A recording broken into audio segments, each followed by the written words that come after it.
Fala aí, galera, tudo tranquilo? Hoje eu tô aqui pra dar aquela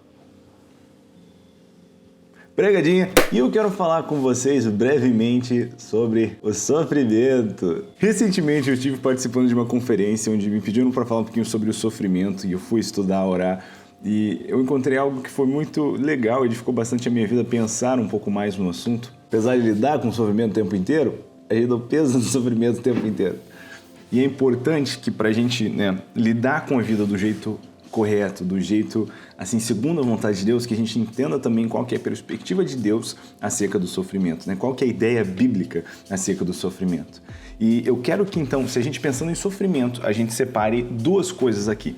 Que a gente pense no sofrimento espinho, né, que é uma consequência do pecado, e que a gente pense no sofrimento crescimento, que não é necessariamente uma consequência do pecado. Porque, por exemplo, obviamente a angústia, a amargura, a tristeza entraram no mundo através do pecado. Mas nós vemos em Gênesis 3,16, né, Deus falando com a mulher, né, como consequência da queda, aquelas maldições, as coisas que agora iam acontecer por causa do pecado, que as dores de parto seriam mais intensas, quer dizer, as dores de gravidez seriam mais intensas. Quer dizer, já tinha dor de gravidez, mesmo que não tinha pecado. Então, esse sofrimento não podia ser uma consequência do pecado se não tinha pecado. Nós precisamos entender que existe sofrimento, sim, que vem como consequência do pecado, mas que nem todo sofrimento é consequência do pecado. Existe sofrimento de crescimento. Fisicamente, biologicamente, nós experimentamos dores no corpo quando crescemos, porque onde há crescimento, normalmente não se tem conforto. Então, é importante que a gente tenha esse discernimento. Porque se a gente generaliza, a gente pensa que todo sofrimento é do mal.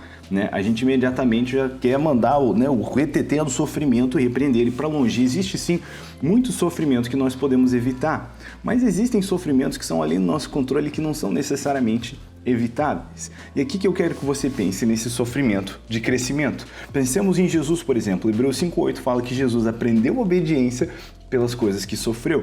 Quer dizer, Jesus, que não tinha pecado, ele sofreu e aprendeu obediência. Esse sofrimento de crescimento, essa dor que ele passou para crescer, produziu em Jesus. Que doido pensar que Deus, Jesus encarnado no homem, precisou aprender alguma coisa. Deus que sabia tudo, precisou aprender. A encarnação é muito linda. Mas enfim, o sofrimento produziu em Jesus obediência. E do mesmo jeito, nós vemos o que a Bíblia diz em Romanos 5, versículo 3 ao 4. Nos alegramos também em enfrentar dificuldades e provações, pois sabemos que contribuem para desenvolvermos perseverança. E a perseverança produz caráter aprovado, e o caráter aprovado fortalece a nossa esperança. Então quer dizer, o sofrimento produz obediência, produz perseverança, produz esperança. Então, existe um sofrimento de crescimento que não é necessariamente uma consequência do pecado. Se você olhar para a Bíblia de qualquer homem e mulher de Deus, para a Bíblia não, se você olhar para a vida de qualquer homem e mulher de Deus na Bíblia, você vai ver que tiveram momentos de sofrimento. E eles não foram necessariamente a ausência de Deus, mas em muitos casos a presença de Deus, manifestação do amor e do cuidado de Deus. Então, a gente precisa ter esse filtro na nossa vida, do porquê estamos sofrendo. Esse sofrimento, se eu estou sofrendo, Deus permitiu que isso acontecesse. Agora, por que Ele permitiu que isso acontecesse? É porque isso é consequência de algum erro, de algum pecado? Porque do mesmo jeito que existe uma lei natural que é desse mundo, por exemplo, da gravidade, eu não posso jogar algo para cima e esperar que aquilo não caia, eu não posso também ignorar as leis espirituais de que se eu semeio sementes de trevas, eu vou colher trevas, de que o pecado vai ter uma consequência. Os meus erros, meus enganos vão trazer consequência. Por mais que eu não vou ser, eu fui absolvido da culpa do meu pecado, eu ainda vou experimentar consequências naturais disso. Então a primeira pergunta é, eu fiz algo que está provocando esse sofrimento? E se sim, eu preciso retificar essas coisas com Deus. Agora, se eu não fiz nada de errado, eu estou sofrendo, então eu posso concluir que Deus está permitindo um sofrimento de crescimento, que esse sofrimento vai provocar algo em mim. Então, pensando nisso já, de que esse sofrimento então não é porque Deus é malvado, mas porque Ele é bom e Ele me ama e Ele se preocupa comigo, e que esse sofrimento vai produzir algo em mim, vai me levar a crescer, isso já tem que mudar a minha disposição para enfrentar esse sofrimento. Jó 5,17 fala, como são felizes do que Deus corrige, não despreze, portanto, a disciplina do Deus Todo-Poderoso. O cuidado de Deus é sempre bom. Deus se preocupa com você. né? Pense em como Deus cuidava do seu povo no Velho Testamento. Se o objetivo de Deus fosse simplesmente levar o povo para a Terra Prometida, ele podia fazer isso do jeito mais rápido possível, com atalhos. Mas Deus não é um Deus de atalhos, nem um Deus de processos, porque ele não quer só que o povo chegue no lugar que ele precisa chegar. Não, ele quer trabalhar a maturidade para que o povo possa então desfrutar da Terra Prometida e se tornar uma bênção para o resto do mundo na Terra Prometida. E do mesmo jeito, Deus não quer simplesmente que você chegue no lugar através de qualquer atalho, mas ele se preocupa com você. A preocupação de Deus é para com você.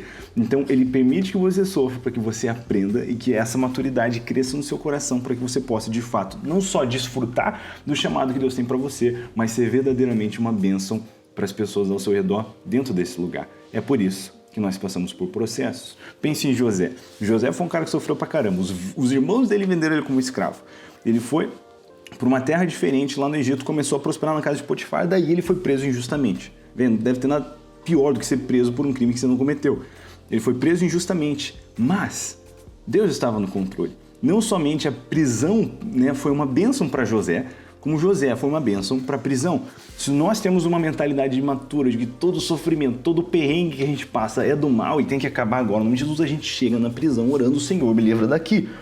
Mas se nós entendemos que Deus é bom, que Ele nos ama e que se Ele permite o sofrimento, isso vai nos provocar a crescer, nós vamos chegar na prisão dizendo, Senhor, por que você me trouxe aqui? O que você quer aprontar? José literalmente abençoou vidas lá dentro. Sem mencionar que aquilo depois se tornou uma bênção em sua vida. Não tem um homem e mulher na Bíblia que não passaram pelos perrengues. E Deus sempre usa isso para o bem, para que aquilo produza algo, né, no nosso coração. Então, o meu recado para você hoje é que se você tem passado por dificuldades, né, que você questione por quê. O que será que permitiu que isso acontecesse? E se isso é fruto da bondade de Deus, então abrace essa dificuldade, abrace esse sofrimento como desafio que ele é, sabendo que isso vai produzir algo em você. Não de um jeito masoquista, mas sabendo que Deus está te levando a crescer, porque Ele te ama e porque Ele te quer bem. E crescer é algo maravilhoso. Jesus nos avisou que no mundo a gente ia ter aflição, mas para a gente não se preocupar, porque Ele venceu o mundo. Para a gente ter bom ânimo, porque Ele venceu, a gente pode vencer nele. Aqueles que acreditam em Jesus vencem o mundo. E que incrível que é que o nosso sumo sacerdote é um que se compadece de nós. Ele entende exatamente o que é passar pelos perrengues humanos.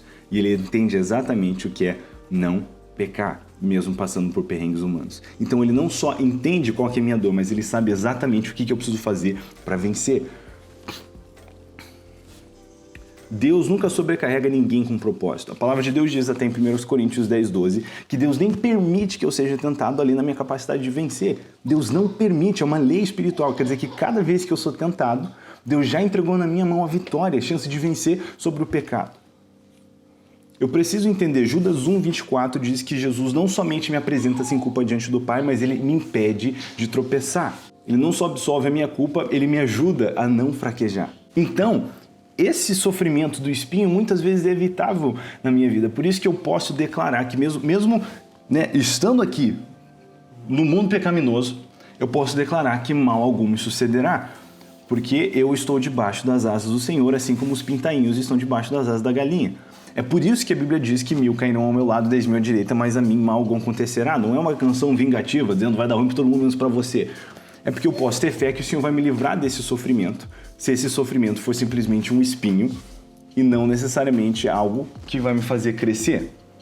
E por isso, entendendo isso, né, 1 Pedro 4:1 fala, uma vez que Cristo sofreu, eu preciso me amar com a mesma mentalidade, com a mesma disposição, eu preciso estar pronto para sofrer.